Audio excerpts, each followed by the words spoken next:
TVN24 news নেটওয়ার্কের নিয়মিত আয়োজন আওয়ার ডেমোক্রেসি অনুষ্ঠানে স্বাগত জানাচ্ছি আমি রানা রায়হান। নীতিগত সিদ্ধান্তের ক্ষেত্রে স্বার্থান্বেষী মৌলবাদী হুমকির কাছে অন্তর্বর্তী সরকার আপোষ করে উদ্বেগজনক এবং ঝুঁকিপূর্ণ দৃষ্টান্ত স্থাপন করেছে, এমন মন্তব্য করেছে ট্রান্সপারেন্সি ইন্টারন্যাশনাল বাংলাদেশ। এনসিটিবির প্রণীত ও মুদ্রিত সব পাঠ্যপুস্তক সংশোধন পরিমার্জনের জন্য গঠিত সমন্বয় কমিটি বাতিলের সিদ্ধান্ত বৈষম্যহীন নতুন বাংলাদেশের স্বপ্ন ও অসাম্প্রদায়িক চেতনার পরিপন্থী এবং অন্তর্বর্তী সরকারের আপোষকামী আচরণের পরিচায়ক বলে গভীর উদ্বেগ জানিয়েছে সংস্থাটি। সোমবার এক বিবৃতিতে টিআইবি এই উদ্বেগ জানায়।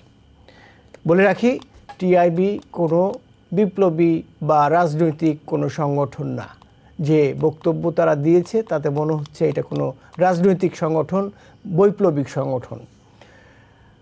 নির্বাচনের সময় নির্ভর করবে সংস্কার কমিশনের প্রতিবেদন ও তা নিয়ে রাজনৈতিক আলোচনার ওপর। তারপর সময়ের বিষয়টা আসে যে নির্বাচন কবে হবে।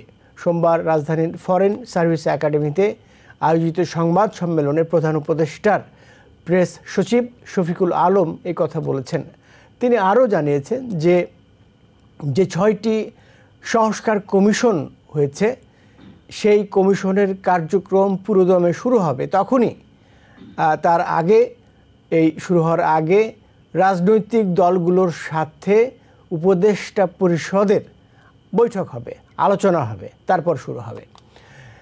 এদিকে দেখছি আমরা যুদ্ধের নতুন যাকে বলা হচ্ছে ফ্রন্ট খুলে গেছে পুরোদমে। লেবাননের ভেতরে সীমিত পরিসরে স্থানীয় পর্যায়ে এবং নির্দিষ্ট লক্ষ্যবস্তুতে, এইটা হচ্ছে যে ইসরায়েলের ভাষা, ইসরায়েলের ভাষাকে আমরা যথাসম্ভব বাংলা করার চেষ্টা করেছি। এই হামলার কথা স্বীকার করেছে ইসরায়েল। এর আগে বাইডেন প্রশাসনকে জানিয়েছে নেতানিয়াহু সরকার। এক ভিডিও বার্তায় বেঞ্জামিন নেতানিয়াহু, ইসরায়েলের প্রধানমন্ত্রী, তিনি বলেছেন ইসরায়েল পৌঁছাতে পারে না, মধ্যপ্রাচ্যে এমন কোনো জায়গা নেই। এরকম তিনি দম্ভের সুরে এরকম কথা তিনি বলছেন। আমরা দেখছি যে হ্যাঁ, তিনি একের পর এক দেশে হামলা চালিয়েও যাচ্ছেন এবং সেসব হামলা চালিয়ে রীতিমতো এখনও পর্যন্ত বেঁচে পড়তে আছে। আমার সাথে এগুলো নিয়ে আলোচনা করব। আমার সাথে আছেন সৈয়দ মোহাম্মদুল্লাহ, সিনিয়র সাংবাদিক, আপনাকে স্বাগত জানাচ্ছি। আরও আছেন মেজবাউদ্দিন, ন্যাশনাল প্রেসিডেন্ট আসাল। আসসালামু আলাইকুম। আপনাকেও স্বাগত জানিয়ে রাখছি। আমরা শুরুতে যাব সৈয়দ মোহাম্মদুল্লাহর কাছে। টিআইবির যে বিবৃতি, সেই বিবৃতির প্রতিক্রিয়া, এটার প্রেক্ষাপট এবং এটার আসলে কি, তারা কিন্তু বলছে আপোষ করেছে এই অন্তর্বর্তীকালীন সরকার মৌলবাদী শক্তির কাছে আপোষ করেছে এবং তারপরে তার উদ্বেগ জানাচ্ছে। আপনি আরেকবার বলে রাখলাম সৈয়দ মাহমুদুল্লাহ। আপনাকে অনেক ধন্যবাদ। টিআইবি ট্রান্সপারেন্সি ইন্টারন্যাশনাল বাংলাদেশ, তার প্রধান হচ্ছেন সম্ভবত মিস্টার ইফতেখারুজ্জামান, ডক্টর ইফতেখার। তারা এই বিবৃতি দিয়েছেন। শেখ হাসিনার সরকারের আমলেও তারা অনেক বিষয় বেশ স্পষ্টভাবে তাদের মতামত প্রকাশ করতেন। যাই হোক, তারা দিয়েছেন। কেবল তারা না, দেশের একজন সম্ভবত 122 জন চিন্তাবিদ, তারাও একটা বিবৃতি দিয়েছেন। এই যে পাঠ্যপুস্তক সংস্কার পরিমার্জনের জন্য একটা কমিটি করা হয়েছিল, তার 2 জন সদস্যের ব্যাপারে, ঢাকা ইউনিভার্সিটির 2 জন অধ্যাপক, তাদের ব্যাপারে এরা আপত্তি করেছে। কারা আপত্তি করেছে? সম্ভবত এই যে ইসলামপন্থী দলগুলোর পক্ষ থেকে। তো তারা আপত্তি করার কারণে ওই 2 জনকে বাদ দেওয়ার, চাপ দেওয়ার কারণে শিক্ষা বিষয়ক যে উপদেষ্টা, যে নিজে একজন বিশিষ্ট লোক, ডক্টর ওয়াহিদুদ্দিন মাহমুদ, তিনি ওই কমিটিটা ভেঙে দিয়েছেন। ভেঙে এখন নতুন কমিটি করা হয়, এরকম একটা চিন্তা ভাবনা করা হচ্ছে। তো এইটার ব্যাপারে সবাই আশঙ্কা প্রকাশ করছেন যে মৌলবাদীরা বা ইসলামী চিন্তাবিদরা, ইসলামী দলগুলো যদি প্রেসার দেয় তার সাথে সাথে এইরকম, তো তাদের, যেটা আপনি উল্লেখ করেছেন আপনার প্রাথমিক সূচনা বক্তব্যে, এইটাই এখন হচ্ছে। এখন প্রথম কথা হচ্ছে ইউনিভার্সিটির, কলেজের, স্কুলের পাঠ্যপুস্তকের একটা আরেকটা হচ্ছে মাদ্রাসার পাঠ্যপুস্তকের, মাদ্রাসার গুলো আছে কওমি মাদ্রাসা, তাকে তারা সরকারের কোন রকম নিয়ন্ত্রণের বাইরে রাখে, তাদের পাঠ্যপুস্তক নিয়ে কোনো কথা নেই, তারা যাই মানে পড়াবে তারা নিজেরা ডিসাইড করবে। সরকারি যে মাদ্রাসা সিস্টেম গুলো, যেটার ভিতরে আলিয়া মাদ্রাসা সর্বোচ্চ, যেখানে মাস্টার্স লেভেল কামেল ইত্যাদি সেই পর্যন্ত, সেইটার পাঠ্যপুস্তকের জন্য যদি কমিটিতে আলেমদের অন্তর্ভুক্ত করা হয়, সেটা আপনি সেই দাবি নিঃসন্দেহে যুক্তিসঙ্গত। কিন্তু ইউনিভার্সিটিতে সায়েন্সে, ট্রিগোনোমেট্রি, ফিজিক্সে, মানে অ্যাস্ট্রোনমিতে কি পড়ানো না পড়াবে একজন মাওলানা সাহেব, সেখানে সেটা কি করবেন? এখানে এই একটা। 2 নম্বর হচ্ছে যে স্কুল থেকে সর্বত্র মানে সমাজ পাঠে আমাদের মানে দেশ সম্পর্কে জানা, ধর্ম সম্পর্কে জানা সম্ভবত কিছু থাকতে পারে, কিন্তু একেবারে ইসলামী টাইপের মাদ্রাসা সাহেবের শিক্ষা ব্যবস্থা যদি চালু হয়ে যায় দেশব্যাপী, সেটা আমার কাছে এবং আমি মনে করি দেশের অধিকাংশ লোকের কাছে গ্রহণযোগ্য হতে পারে না। এটা মাদ্রাসা না, মাদ্রাসা একটা প্যারালাল সিস্টেম আছে, আলাদা আছে, এই একটা। 2 নম্বর হচ্ছে এই মৌলানা সাহেবরা যদি মধ্যপ্রাচ্যের দেশগুলোতে যান, আরব দেশগুলোতে, সুন্নি আরব দেশগুলোতে, আমি শিয়াদের কথা বলছি না, সুন্নি আরব দেশগুলোতে প্রত্যেকটাতে যে এডুকেশন সিস্টেম আছে, সেখানে এই সমস্ত এমনকি ডারউইনের থিওরিও পড়ানো হয়। সেটা আপনি অ্যাকসেপ্ট করেন না করেন, ডারউইনের থিওরিও মানে ইজিপ্ট থেকে শুরু করে সমস্ত আরব কান্ট্রিগুলোতে পড়ানো হয়। তো এরা এখানে করবেন কি? একটা তো হচ্ছে যে প্রথমে ধারণা করা হচ্ছিল যেটা ওদের পরিমার্জনের ব্যাপারটা কি, বঙ্গবন্ধু শেখ মুজিবুর রহমান বা আওয়ামী লীগের যে অবদান বাংলাদেশের মুক্তিযুদ্ধে, ওই অংশটা যত জায়গা আছে সেগুলো ছেঁটে ফেলবে, এটা প্রাথমিকভাবে ধারণা করা হয়েছিল। এই একটা, সেটা রাজনৈতিক, সেটাও ভয়ঙ্কর একটা কাজ হবে, কারণ আমাদের মুক্তিযুদ্ধের সঠিক ইতিহাস বাদ দিয়ে ওটা ওদের কোনো অবদান নাই, এবং 71 সালে মুক্তিযুদ্ধ হয়নি, গোলমালের বছর, এই ধরনের কথা, মানে ওইটাকে একেবারে উপেক্ষার মতো, পাকিস্তানের সাথে একটু ঝামেলা হয়েছিল, ঝামেলার বছর, এই ধরনের কথা ওনারা হয়তো ঢুকাবেন। তো সেইটা মানে অ্যাকসেপ্টেবল হবে না, 1 নম্বর।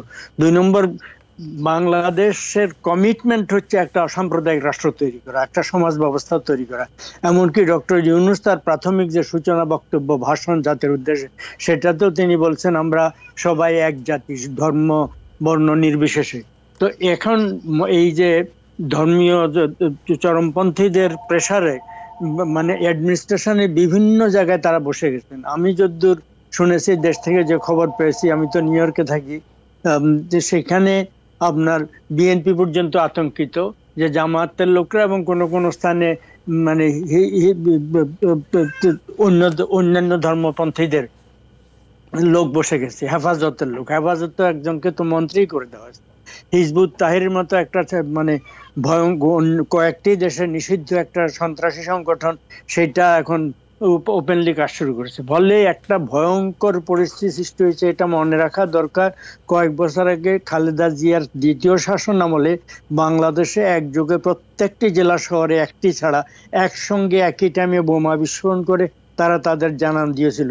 পরবর্তী বছরগুলোকে ওদেরকে মানে অ্যাক্টিভিটি কিছুটা মানে সীমার মধ্যে নিয়ে আসা হয়েছে। এখন তারা যেন সব ওপেনলি পেয়ে গেছে, তারা ওপেনলি ধমক দিচ্ছে। এবং মাদ্রাসা শিক্ষা চালু করা, মাদ্রাসা শিক্ষা, রিলিজিয়ান শিক্ষা থাকতেই পারে, টোলের শিক্ষা থাকবে, হিন্দু ধর্মের জন্য ইন্ডিয়াতে হয়তো সেটা আছে, কিন্তু সেখানকার মেইন শিক্ষা সেখানেও মানে বিজেপি ওলারা কিছু কিছু ঝামেলা করার চেষ্টা করছে। মূল শিক্ষাতে তাদের রামায়ণের, মহাভারতের, এখন থেকে ওই যে 500 বছর, 5000, 10,000 বছর আগে মিসাইল ছিল, আণবিক অস্ত্র ছিল, এই সমস্ত অদ্ভুত কথাবার্তা তারা স্কুল পাঠ্যপুস্তকে ঢুকানো হচ্ছে। যাই হোক, তো এখন এই বাংলাদেশে এইরকম যদি একটা অবৈজ্ঞানিক মানে অনাধুনিক প্রগতি বিরোধী সাম্প্রদায়িক মানে ব্যবস্থা চালু করা যায়, মোট কথা হচ্ছে অবৈজ্ঞানিক, স্কুলে কেন মাদ্রাসা, স্কুলকে মাদ্রাসায় পরিণত করা যাবে না, এই 1 নম্বর। 2 হচ্ছে একটা এই রাষ্ট্রের মূল ভিত্তি যেটা, সেই কমিটমেন্ট থেকে সরে গেলে তারা আওয়ামী লীগের বিরুদ্ধে যারা এখন গন্ডগোল করছেন, তারা আওয়ামী লীগের দ্রুত পুনরুত্থানের পর তারা তৈরি করছেন। আওয়ামী লীগ নামে হোক বা বেনামে হোক, সেই ধরনের ফোর্সের উত্থানের পর তারা নিজেরা তৈরি করছেন। আওয়ামী লীগ যেমন গণতন্ত্রকে সংকুচিত করে নিজেদের ক্ষতি করেছে, তেমনি ভাবে এরা নিজেদের ক্ষতি করছে। আর বাংলাদেশের মুক্তিযুদ্ধের বিরোধিতাকারী, মুক্তিযুদ্ধে মানবতা বিরোধী অপরাধে লিপ্ত জামাত ইসলামী এখন যেভাবে বিভিন্ন জায়গায় তাদের আস্ফালন দেখাচ্ছে, এবং হিজবুত তাহরীরের আস্ফালন দেখছি আমরা, অন্য যে দলটি যাদের মন্ত্রী আছে হেফাজত, তাদের আস্ফালন দেখছি, সরকারকে ডাইরেক্টলি থ্রেট করছে, এবং ডক্টর ইউনূস তার সমস্ত ভালো কথাবার্তার ফাঁক দিয়ে এদের কাছে নথি স্বীকার করতে দেখা যাচ্ছে। তাতে দেশের মানে আওয়ামী লীগ বিরোধী 120 জন যে ইন্টেলেকচুয়াল চিন্তক আজকে স্টেটমেন্ট দিয়েছেন, তারা পর্যন্ত উদ্বিগ্ন দেশটা কোন দিকে যাচ্ছে। আরেকটা কথা বলে শেষ করবো আপাতত, সেটা হচ্ছে এখানে ক্লিন্টন ইনিশিয়েটিভের নিউ ইয়র্কের সেখানে ডক্টর ইউনূস উঠেছিলেন স্টেজে, উঠে উনি আরো 3 জন উঠেছিলেন, এক তরুণী, এক তরুণ, এবং যিনি তার প্রধান মানে সহকারী, প্রধান উপদেষ্টার বিশেষ সহকারী মাহফুজ, তাকে এবং আরেকজন তাৎক্ষণিকভাবে নাকি উঠে গেছিলেন, তাকেও তিনি পরিচয় করেছেন সম্ভবত। If you're wondering, should I get my COVID shot? Think about other people.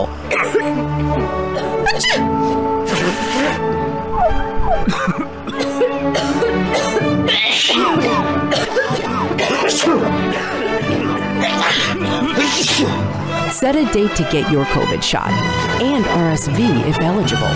Learn more at nj.gov/health/vaccines. Mahfuz সম্পর্কে তিনি বলেছেন এরা কোনো অগোছালো কিছু করেনি, সমস্ত গোছালো ছিল, তাদের সব পরিকল্পনা ছিল। তিনি এমন ভাবে বলেছেন, এটা নিয়ে কিন্তু এখন প্রশ্ন আছে, আলোচনা হচ্ছে, তারা কি যতই তিনি পাবলিকলি বলুন প্যারিসে ছিলেন, তিনি জানতেন না আকস্মিকভাবে ফোন পেয়েছেন, আকস্মিকভাবে তারা আগে কোনো প্ল্যান নাই তাকে ফোন করেছে, এটা যেমন এ নিয়ে অনেকে সন্দেহ আছে, তেমনি ভাবে তাদের যে গোছালো প্ল্যান, এটা কারা কখন কোঅর্ডিনেট করেছে এবং তার সাথে কি কোনো যোগাযোগ ছিল কিনা, নিজেই সেই প্রশ্ন উত্থাপনের সুযোগ করে দিয়েছেন। আপাতত এই পর্যন্ত। জি, আপনাকে ধন্যবাদ। আপনি একটি সন্দেহের কথা বললেন, নিশ্চয়ই আমরা দেখি সুযোগ পেলে আলোচনা করব।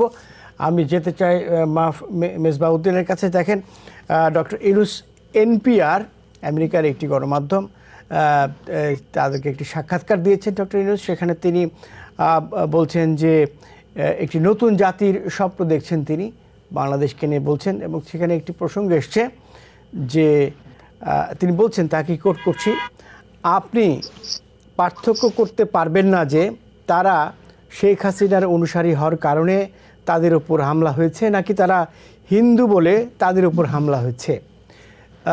তিনি এভাবে ছেড়ে দিয়েছেন। এখন এই স্টেটমেন্টটা আপনার কি মনে হয় যে একটা ক্রাইসিসকে দূরে রাখা হচ্ছে অথবা চাপিয়ে রাখা হচ্ছে অথবা সঠিকভাবে অ্যাড্রেসিংটা হচ্ছে কি না, এটা জানতে চাইবো। একই সঙ্গে টিআইবির যে প্রতিক্রিয়া, সেইটার প্রতিক্রিয়া আপনার কাছে জানতে চাইবো। জি, আসসালামু আলাইকুম। আমার মতে টিবিআই এর যে প্রতিবেদন, I think it is too early too soon, কারণ আমাদের মাত্র এখনো 2 মাস হয় নাই। যিনারাই ক্ষমতায় আসছেন, বিশেষ করে ডক্টর ইউনূস সাহেব, I don't think he's a politician. He has never been in politics. He may have seen politics. Whatever the reason, he has to take over, যেটা আমরা তখন শুনতে পারলাম বা আমরা অলরেডি জেনেছি যে ধরেন সে তো ছিলেন না এখানে, উনি ছিলেন ফ্রান্সে, সেখান থেকে তাকে ইনভাইটেশন করে আনা হয়েছে, তাকে দায়িত্ব দেওয়া হয়েছে। এর ভিতরে কিছু বলতে হচ্ছে, এতে কোনো সন্দেহ নাই। কিন্তু তারপরেও যেটা বলা যাবে সেটা হচ্ছে এই দেশের মানুষের ভিতরে, আমি যতটুকু দেখতেছি বিদেশে এবং দেশে বাইরে এবং ভিতরে, সব ক্ষেত্রে মানুষের ভিতরে একটা নতুন আমেজের একটা স্বাদ উপভোগ করতেছেন, এইভাবে যে অ্যাটলিস্ট দেশে এখন সে অরাজকতাটা নাই, দেশে সেই সম্পদকে লুটপাট করে নেওয়ার মতো ব্যবস্থাগুলি নাই। তো এই যে একটা পরিবর্তনের ধাঁচ, পরিবর্তনের উপরে পরিকল্পিতভাবে যদি কোনো কাজ করা যায় এবং সময়ের ব্যবধানে, আমি মনে করি দেশ উপকৃত হবে, এটুকুই আমার ধারণা। পাঠ্যপুস্তক বা স্কুলের যে শিক্ষা পদ্ধতির যে চরম অবনতি হয়েছে, এটা আমরা মোহাম্মদুল্লাহ ভাইও স্বীকার করেন, আমিও স্বীকার করি, আমরা সারা বাংলাদেশ জাতি যেখানে আছি সেখান থেকে আমরা এটা নিয়ে আলোচনা করি অনেক বছর যাবতীয়, যে যেভাবে করা হচ্ছে। আমরা এটা মনে করি না যে স্কুলগুলিকে মাদ্রাসার সিস্টেমে চালু করতে হবে এবং যারা করবে তাদেরকে যে আমরা সাপোর্ট করব না, এটা নিশ্চিত। যেটা আমরা মনে করি যে বাংলাদেশের ইসলামিক বইগুলিতে যদি দুর্গাপূজার উপরে আর্টিকেল থেকে থাকে সেটা সরে যাওয়া উচিত, ওই ধরনের জিনিসগুলোর পরিবর্তন আসা। তারপরে স্কুলগুলিতে বর্তমানে যেভাবে লেখাপড়া শেখানো হচ্ছে, এইসব লেখাপড়া দিয়ে পৃথিবীর কোথাও আমাদের ছেলেপেলেরা কাজ পাবে না, চাইতে পারবে না, সেখানে এস্টাবলিশ হতে হবে না। তো এই যে একটা সমস্যা, সেগুলিকে যদি পুনর্বিন্যাস করা যায়, নতুনভাবে নতুন আঙ্গিকে সাজানো যায়, যদি ধরেন যেই দেশের বর্তমান দুনিয়াতে যেটার উপরে মানুষ উন্নতিশীল জাতিতে পরিণত হচ্ছে, সেগুলি করার মতো যেসব শিক্ষা, সেটাতে যদি আমরা এই নতুন কমিশনের মাধ্যমে পাই, তাহলে এটা সাকসেস হবে। Otherwise it will be the same thing, doing the same thing expecting a different result is insanity. এটা পাগলামি ছাড়া কিছুই হবে না। এখন প্রশ্ন হচ্ছে এই পাগলামিটা দেখার জন্য একটা সময়ের ব্যাপার আছে। আমি তো দেখতেছি উনার প্রথম দিকের যে কথাগুলি ছিল এবং বর্তমানে যে কথাগুলি উনি বলছেন, কিছুটা আগের তুলনায় মার্জিত, কারণ আগের তুলনায় ইনক্লুশন হচ্ছে। প্রথম তো উনি বলছিলেন যে ছাত্ররা আমাদেরকে এনেছে, ছাত্ররা, এখন উনি মানে নিউ ইয়র্কে আসার পর থেকে যেসব কথাবার্তাগুলি শুনতেছি, সেখানে উনি বলতেছেন পুরো জাতি জড়িত ছিল, মানে আমরা সবাই সমস্ত বাঙালির জাতি এর পিছনে জড়িত এবং সেইভাবেই সবাই চাচ্ছে যে দেশের উন্নতি হোক। উনি নিজে কোনো রকম ইলেকশনে পার্টিসিপেট করবেন না, কোনো পলিটিক্যাল অংশগ্রহণ করবেন না। তবে তিনি মনে করেন যে 6টা কমিশনের কথা আপনারা বললেন, এই 6টা কমিশন থেকে যে রেজাল্ট আসবে 3 মাসের ভিতরে, সেটা নিয়ে আলোচনা হবে, বিভিন্ন পলিটিক্যাল পার্টির সাথে কথা হবে এবং সেই অনুযায়ী ভোটার রেজিস্ট্রেশন তৈরি হবে, সেই অনুযায়ী বিশেষ করে ইলেকশন কমিশন যেটার কথা বলা হচ্ছে, এগুলি করে টোরে মোটামুটি একটা পর্যায়ে যতটুকু করা যায়। এর ভিতরে যদি যেসব গন্ডগোল এখন চলতেছে বা যেসব সুবিধা অসুবিধা যেটা ঘটতেছে, এটা তো হবেই, কারণ বাংলাদেশটা এত ছোট্ট একটা দেশ, 170 মিলিয়ন আর 200 মিলিয়ন, আই ডোন্ট নো, আপনারা জানেন সেটা রিয়েলি। তো এটা বড় কঠিন ব্যাপার, বিভিন্ন জনের বিভিন্ন মত, বিভিন্ন দল, আওয়ামী লীগ তো একটা ছোট্ট দল ছিল না, এটা একেবারে গ্রাসরুট লেভেল থেকে সারা দেশব্যাপী দলটা। এখন তাদের কোনো কর্মতৎপরতা থাকবে না এবং পক্ষে এবং বিপক্ষে থাকবে না, এটা তো আশা করা ঠিক। তো ওই যে একটা বিশৃঙ্খলার সৃষ্টি কখনো কখনো হবে, সেগুলিকে ম্যানেজ করে উঠে আসে যদি এইসব কমিশনগুলো যদি রিয়েলি বাস্তবনিষ্ঠভাবে পেশ করে এবং সেটার উপরে যদি কার্যকরী পদক্ষেপ নেওয়া যায়। তাও আবার এখানে কথা আছে, constitutionally how much they can do, can they change the constitution, এগুলি তো দেশে আলোচনা হবে, দেশের মানুষরা সেভাবে করে। আমার কিন্তু একটা ধারণা, এক পর্যায়ে ভোট কখন হবে, ইলেকশন কখন হবে, বা এই সরকার কখন নির্বাচিত প্রতিনিধিদের কাছে যাবে, এর উপর ভিত্তি করে একটা রেফারেন্ডাম করা যাইতে পারতো, যাইতে পারে ভবিষ্যতে। এইভাবে যদি আমরা অগ্রসর হই, তাহলে আমি মনে করি যে ভবিষ্যৎ আমাদের জন্য উজ্জ্বল। যেটি বলা হচ্ছে যে আজকে যেটি প্রেস সেক্রেটারি বলেছেন শফিউল আলম, যে রাজনৈতিক দলগুলোর সাথে আলোচনা করার পরে সংস্কার কমিশনের যে কাজ, সেই কাজগুলো শুরু হবে, আগে আলোচনা করবে। হ্যাঁ, এটা তো আমার কাছে আপাতত মনে হচ্ছে ভালো উদ্যোগ। আমি সৈয়দ মাহমুদুল্লাহর কাছে জানতে চাইব যে এই সরকারের এই উদ্যোগটাকে আপনি কিভাবে দেখছেন? আলাপ আলোচনা তো করা জরুরি, সেটা খুব ইম্পর্টেন্ট। সেটা হচ্ছে যে কোন রাজনৈতিক দলগুলোর সাথে তারা কথা বলবেন। রাজনৈতিক দল মানে তারা যে নির্বাচন কমিশনকে নিন্দা করে তাদেরকে প্রায় তারা পালাতে বাধ্য হয়েছে। নির্বাচন কমিশন নিজের অস্তিত্ব নিজেরা বিলীন করে দিয়েছে বলতে গেলে। সেই নির্বাচন কমিশন কর্তৃক স্বীকৃত রাজনৈতিক দলগুলো, সেখানে যারা তাদের লিস্ট আছে, তারা মানে কি ভিত্তিতে রাজনৈতিক দল ঠিক হবে? এখন এমন দল আছে, ধরা যাক বাংলাদেশে, এটা অত্যন্ত দুঃখজনক, গণতন্ত্রের জন্য তো আমরা একেবারে প্রাণপাত করছি, এমন অনেকগুলো দল আছে যেটা যিনি দল করেছেন তার সেকেন্ড পার্সন হচ্ছে তার পুত্র, থার্ড পার্সন তার পুত্রবধূ, এরকম হয়ে রয়েছে দেশে। এদেরকে আপনি ওখানে ডাকবেন, গণতন্ত্র সম্পর্কে তারা আপনাকে সবক দেবেন, বাংলাদেশকে কিভাবে একটা মানে কর্তৃত্ববাদী সরকার থেকে, যেটাকে তারা বারবার ফ্যাসিবাদী বলছে, ফ্যাসিবাদী সম্পর্কে তারা জানেই না। যাই হোক, কর্তৃত্ববাদী একটা স্বৈরতান্ত্রিক এবং দুর্নীতি বা সরকার ছিল বলে যে বক্তব্য, সেটার থেকে ওনারা গণতন্ত্রে উত্তরণ করবেন। গণতন্ত্রের যে দলগুলোকে ডাকবেন তারা নিজেরা গণতান্ত্রিক ভাবে সংগঠিত কিনা সেটা আগে দেখতে হবে। তাদের গণতন্ত্র নিজেরা আচরণ করে কিনা, সেখানে আছে কিনা। কতগুলো দল আছে, আপনার দলের সদস্য সংখ্যা ওই এক্সিকিউটিভ কমিটির বাইরে ওদের কেউ নেই, কোনো সাপোর্টার নেই, নাথিং।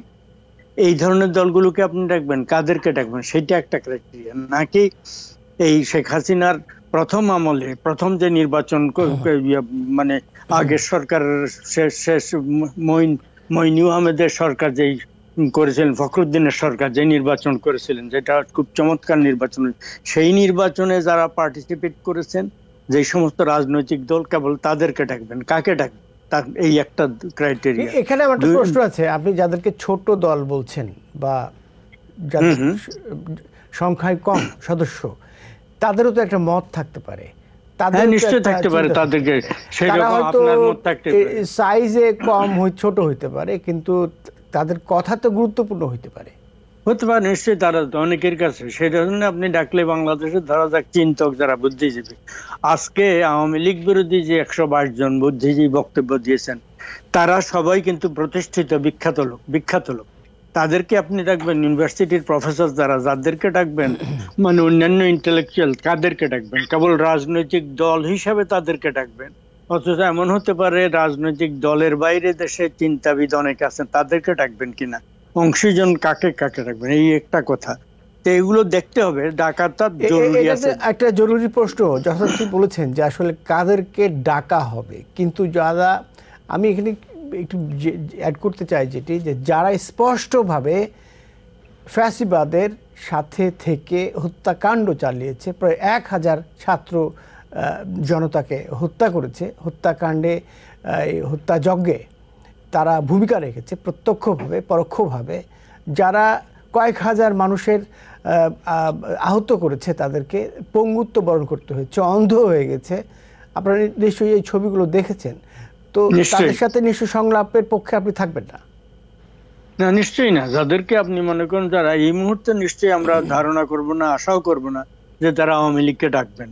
এবং আমার ধারণা আগামী যে নির্বাচন হবে তাতে আওয়ামী লীগের এত বেশি পরিমাণে লোককে অ্যারেস্ট করা হবে, অনেক তো পালিয়েছে, অনেক আহত হয়েছে, অনেক হয়তো মারাও গেছে। যাই হোক, ডাকবে। ফলে আওয়ামী লীগের কথা আমরা বলছি না, আওয়ামী লীগের সাথে যারা ডাইরেক্টলি ওই জোটে ছিল তাদের কথা হয়তো আপনি বলছেন না, কিন্তু এমন সব দল আছে যাদের আপনি বলছেন অল্প কয়েকজন, তো তার চাইতে অনেক বেশি চিন্তাবিদ, অনেক বিখ্যাত প্রতিষ্ঠিত চিন্তাবিদ আছেন, যেমন বদরুদ্দিন উমর। ওনার দলের লোকজন থাকবা না থাক, উনি আমাদের দেশের শ্রেষ্ঠতম চিন্তাবিদদের একজন। তাকে কি ডাকা হবে?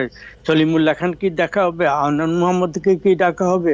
আপনি রাজনৈতিক দল এমনটাকে দেখবেন, চট্টগ্রামে বা নোয়াখালীতে একটা রাজনৈতিক দল, তিনি এবং তার পুত্র এবং তার পুত্রবধূ, এরা মিলে বদরুদ্দিন উমর তো একটা রাজনৈতিক দল করেন, তাকে ডাকা যেতে পারে।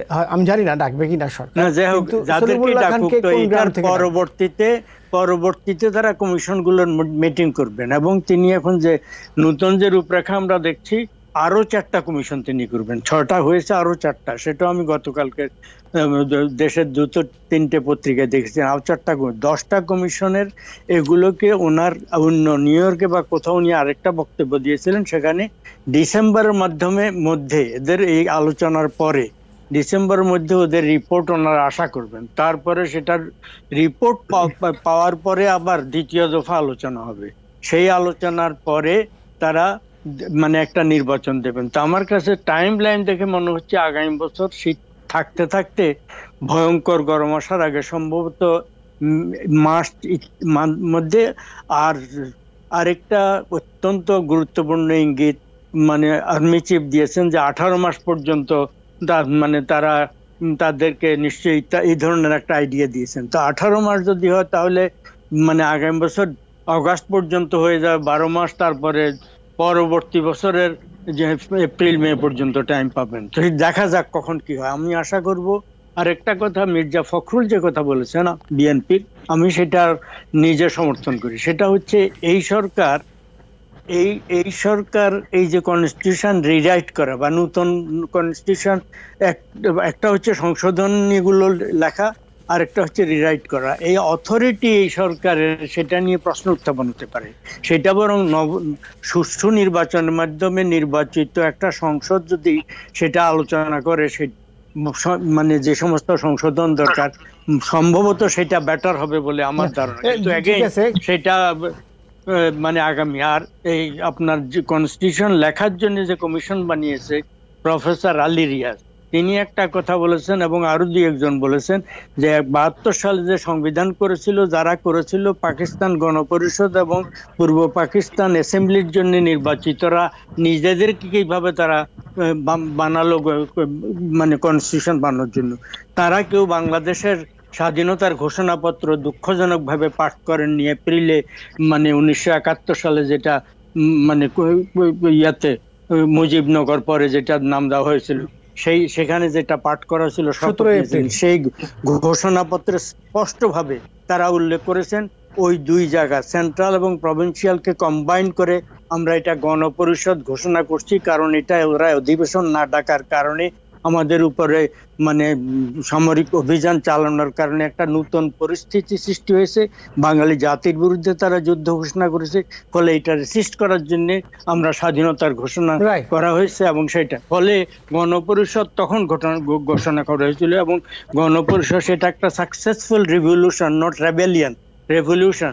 Successful revolution according to law is a source of law, a successful revolution is source of law। ফলে তারা সেটা করতে পেরেছে।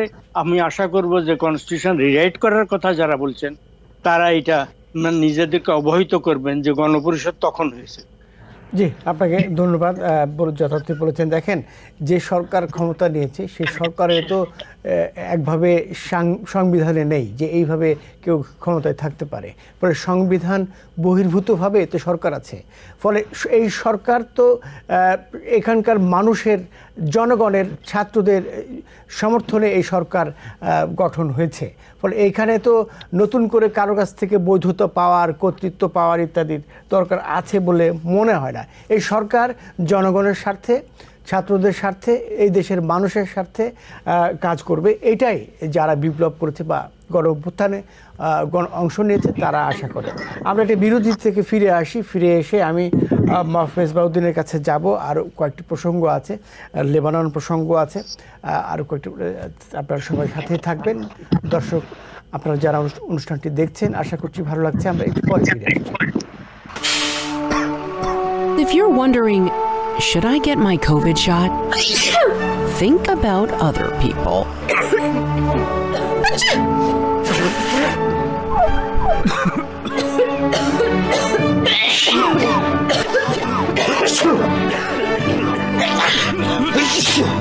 Set a date to get your COVID shot and RSV if eligible. Learn more at nj.gov/health/vaccines. Hour democracy অনুষ্ঠানে আবারও স্বাগত জানাচ্ছি। আমি চলে যাচ্ছি আমাদের অতিথিদের কাছে। এবার যেতে চাই মেজবাউদ্দিন, আপনার কাছে। বাংলাদেশে একটি আন্দোলন চলছে চাকরিতে প্রবেশের বয়স সীমা নিয়ে। বলছে যে তারা, একদল বলছে 35 করতে চায়।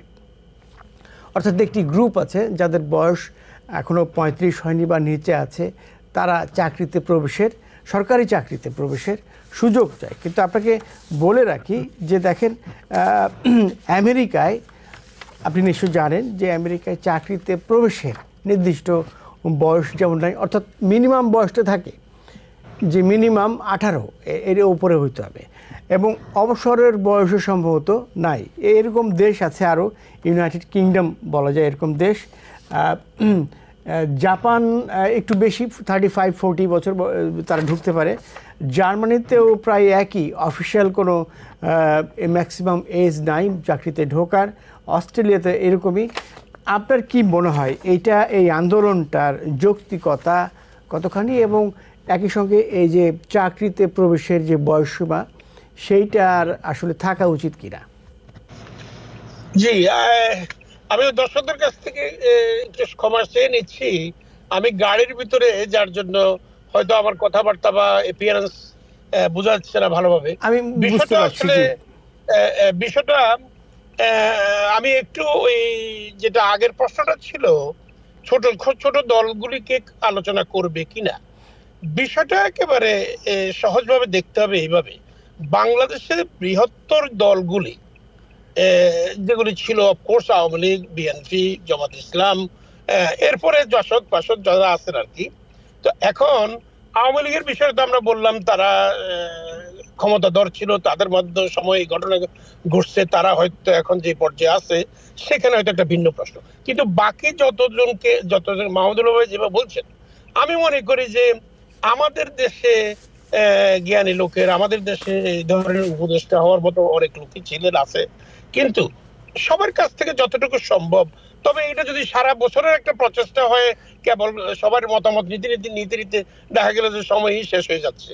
মানে আমাদের তো দরকার হচ্ছে ইমপ্রুভমেন্ট। আমরা একটু লেবানন প্রসঙ্গে ঢুকতে চাই, যদি আপনি। আমি এবার যেটা আপনি বলছিলেন যে আপনার প্রশ্নটা ছিল এখন ইয়ের উপরে, চাকরিতে বয়স সীমা নিয়ে।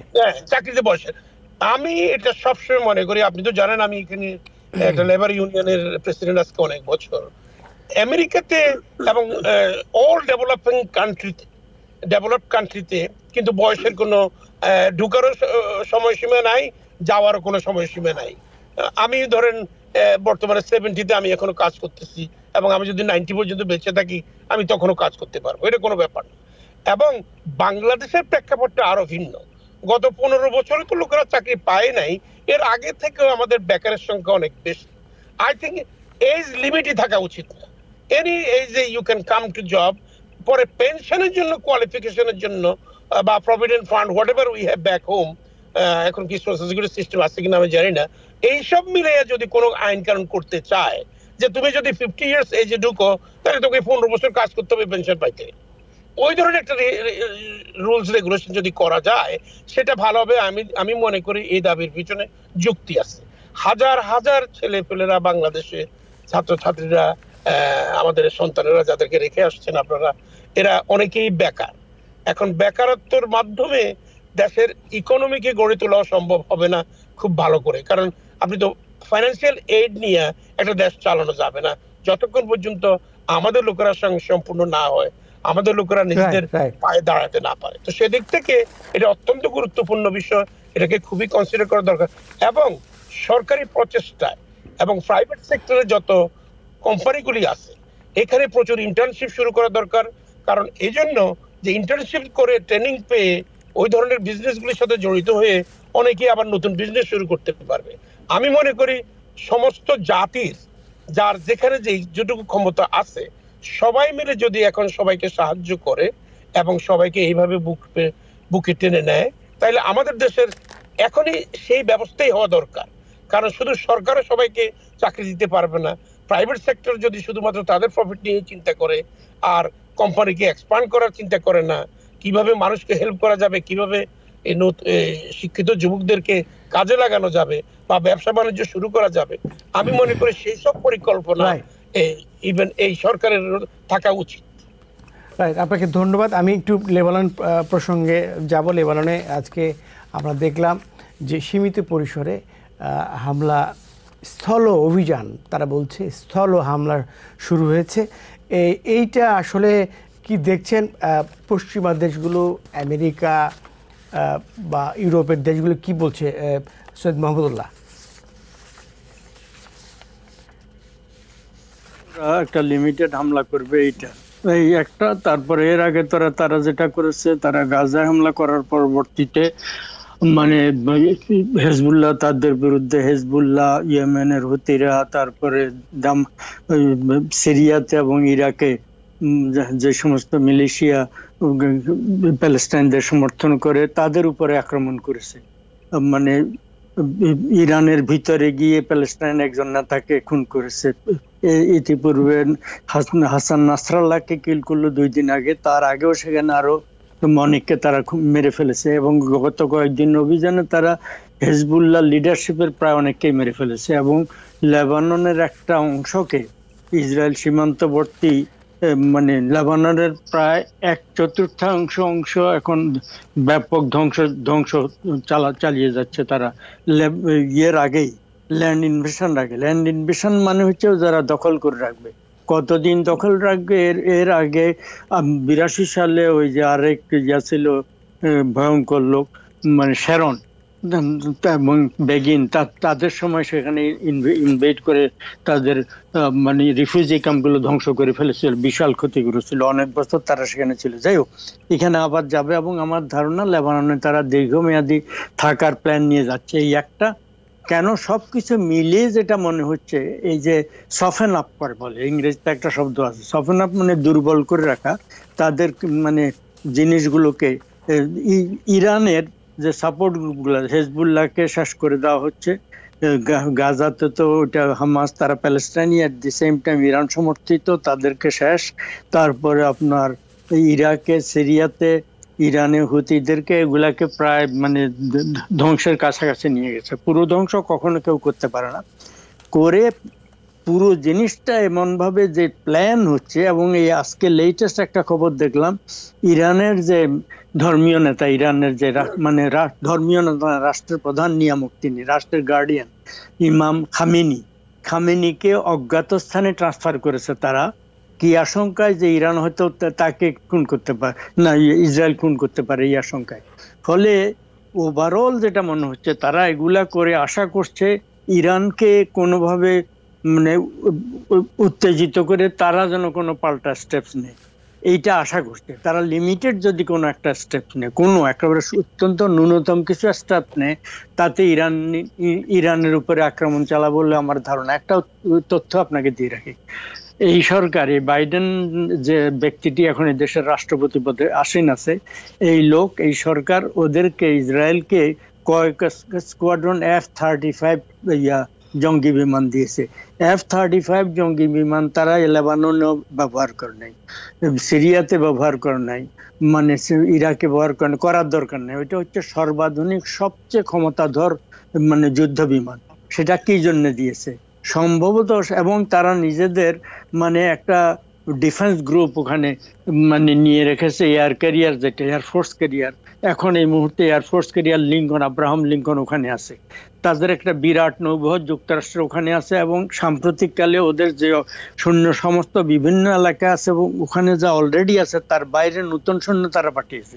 ফলে আমার ধারণা, ভেতরে আমার ধারণা, আই হোপ অ্যান্ড প্রে, আমার ধারণা মিথ্যা প্রমাণিত হোক, ইরানে মানে কোনো ধরনের আক্রমণের রিপানে ইরানে সম্ভবত তারা মানে আক্রমণ করে, ল্যান্ড ইনভেশন করবে না। আমার ধারণা তারা ম্যাসিভ ওয়েতে ইরানের ইন্ডাস্ট্রিয়াল কমপ্লেক্স, ইরানের মিলিটারি কমপ্লেক্স, ইরানের যোগাযোগ ব্যবস্থা, ব্রিজ ইত্যাদির উপরে মানে ব্যাপক ধ্বংসলীলা চালানোর একটা পরিকল্পনা করে রেখেছে। এটার কোনো অজুহাত তারা খুঁজে পেলে তো ভালো, অজুহাত না পেলে অজুহাত তৈরিও করা যায়। অনেক সময় নিজেদের উপরে আপনি একটা ছোটখাটো আক্রমণ করে বলতে পারেন যে ওরা করেছে, এমনও হতে পারে।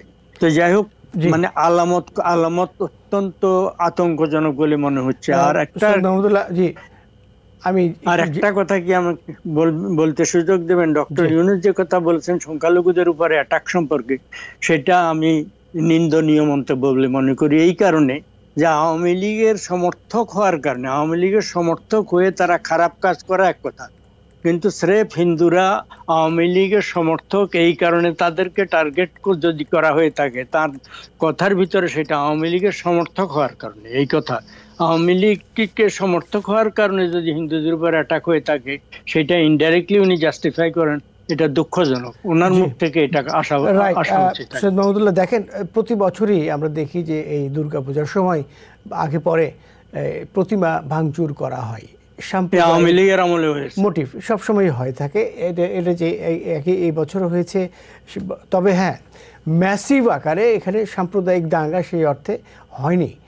হিন্দু মুসলিম আমরা একসময় যেটা দেখেছি যে ডাইমেনশন ছিল, আমরা যতদূর জানি ইতিহাস পড়ে 50s, 40s, 60s পর্যন্ত এরকম হয়েছে দাঙ্গা পরিস্থিতি। যাই হোক, আমি মেজবাউদ্দিনের কাছে যাব। দেখেন যে পরিস্থিতি লেবাননে চলছে, সেইটা এবার কি মনে হচ্ছে যে এবারও ইসরায়েল মাফ বা পার পেয়ে যাবে, এরই মধ্যে তারা গাজায় 40,000-42,000 মানুষকে হত্যা করেছে। এইখানে লেবাননে এরই মধ্যে 1,000 মানুষ তাদের হামলায় মারা গেছে এরই মধ্যে। এখানে এই দেশটির আয়তন হচ্ছে 10,000 বর্গ কিলোমিটারের কিছু বেশি। এখানে বসবাস করে 52 লাখ তার বেশি মানুষ। আপনার কি মনে হয় যে এইভাবে হত্যাকাণ্ড চালিয়ে যেতে পারবে? ইসরায়েলের ব্যাপারটা তো মানুষের কেন বোধগম্য হয় না আমি জানি না। Netanyahu is a cancer. এখন ক্যান্সার হলে সবাই ট্রিটমেন্ট নিয়ে দৌড়াদৌড়ি করে, সারা পৃথিবীর বেস্ট চিকিৎসার খোঁজ খবর নেয় এবং সেভাবে চিকিৎসার ব্যবস্থা করে। আনফর্চুনেটলি যারা চিকিৎসা দিবে তারাই তাকে সাপোর্ট করতেছে, সেজন্য তার কোনো ট্রিটমেন্ট হচ্ছে না, সে কারো কথাই শুনে না। ইউনাইটেড নেশন 1948 থেকে শুরু করি 100-এরও বেশি রেজুলেশন দিয়েছেন, none of them Israel followed.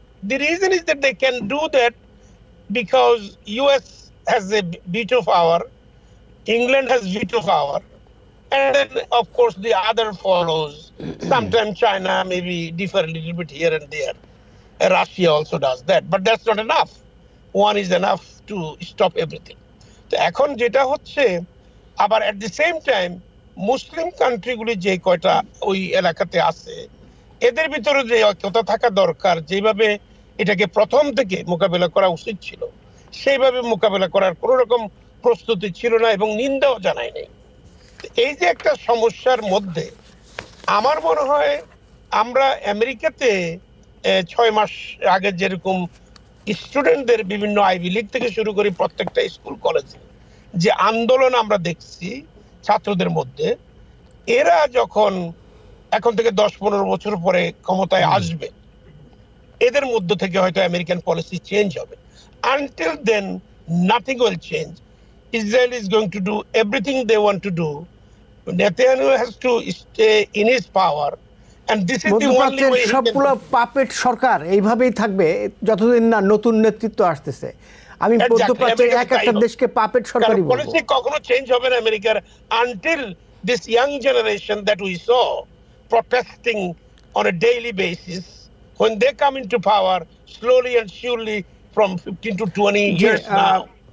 আমরা অনুষ্ঠান শেষ করতে চাই। মেজবাহ উদ্দিন, আপনাকে অসংখ্য ধন্যবাদ জানাচ্ছি। আমরা আরও একদিন সময় নিয়ে এই লেবানন প্রসঙ্গে, যেহেতু এই প্রসঙ্গটা অনেক বেশি জরুরি হয়ে উঠেছে, আমরা আলোচনা করব। আপনাকে ধন্যবাদ জানাচ্ছি। ধন্যবাদ জানাচ্ছি সৈয়দ মাহমুদুল্লাহ আপনাকেও। আপনারা ভালো থাকবেন। আজকে অনুষ্ঠান এখানে শেষ করছি। সবাই ভালো থাকবেন, সুস্থ থাকবেন।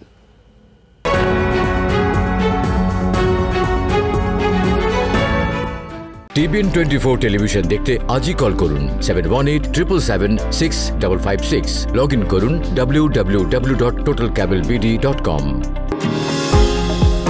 নিউ ইয়র্ক থেকে সম্প্রচারিত TBN 24 টেলিভিশন বিশ্বজুড়ে বাঙালির কণ্ঠস্বর।